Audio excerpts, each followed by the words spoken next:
So when I went to Bosnia, where no black man had ever stopped, I was the head of that sector. And one day, we are given interpreters to be able to speak Sabo-Croats to the locals, to military commanders.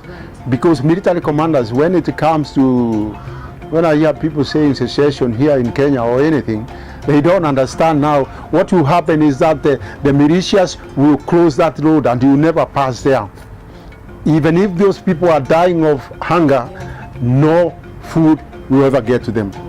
So the Serbs besieged the enclave of Sheba, which used to be inhabited by the Muslims. So the Muslims could not go out, they were there to be inherited. The only way to send them food is through the UNHCR or through the Red Cross. And even that food won't get there, because when it comes, it is intercepted by the Serb militias, they will take it. It won't go to those people. And you know what? Because of shelling, children and women have ran into the bushes. They are staying in the forest in winter with nothing. Imagine the biting winter with no food, no clothing, because you have ran there, because you cannot stay in the village, you will be shelled. So through that experience, one day we left the base where we are staying, because we are in the war front. We are staying with the people, and we are staying in people's houses because we have to report whatever is happening in the enclave to the United Nations.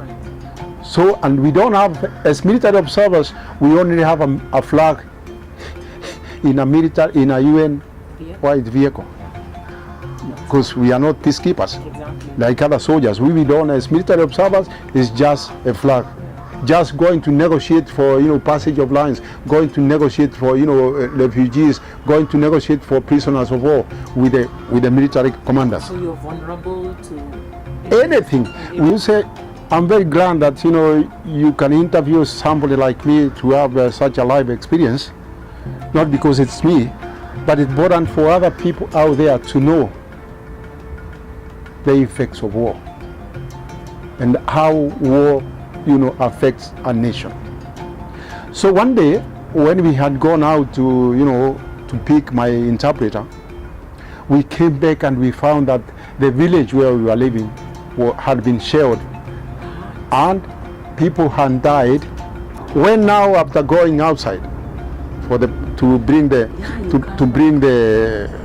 interpreter, yes, the Serbian interpreter, who was known as Snesna, she was a lady. When we were seen just from entering the area, a guy came running, literally running, with a gun, shielding a gun. You left us so that we are killed. You are spies. You knew that we are going to be shelled, and you ran away. Now the interpreter, you are prostitute with these foreigners here. And especially you, black man, I don't know even what you are doing here. What interest do you have here? We are going to kill all these white people together with you today. And we were stripped naked. Whoa. And we were told to face the war. We were told, say your last prayers. And there was a horse which was oozing blood, which has been hit by a shrapnel. It was oozing blood. The guy said, this horse is suffering so much, I got to kill it first, and you got to see the way the blood is flowing from this horse. I'm going to do that to you. He pumped the whole magazine onto the horse. There it is. Then he told us, say your last prayers. And he was drunk, a Serbian soldier. And he started now firing on top of our hands, when we are just there naked. And the children, those little children, crying, running, because they had the gunfire, and they had, the commotion, came running. You know what they said? Goiko. Nepushish. Nepushish means don't fire. You can kill all the white men, but don't kill the chocolate man. Oh my God. You know why they called me the chocolate man?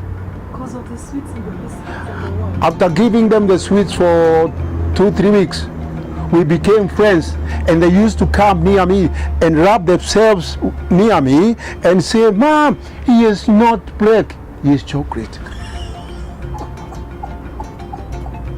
You hear the history? You hear the history, Lucy?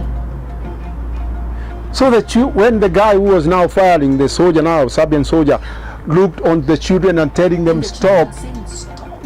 When he told them stop, the commander came, their commander, and told him stop it. The children saved our lives from that day, and that's what motivated me. One day I have to be a peacekeeper. And I saw death, and I saw a miracle in life. In a span. And I asked myself, was this what brought me here, really, to die here? In the wilderness, in a country? What am I here for? What are you fighting for? Who are you fighting for? Why are you fighting? Yeah. And when the bullets came into the head, one of the French officers fainted and fell.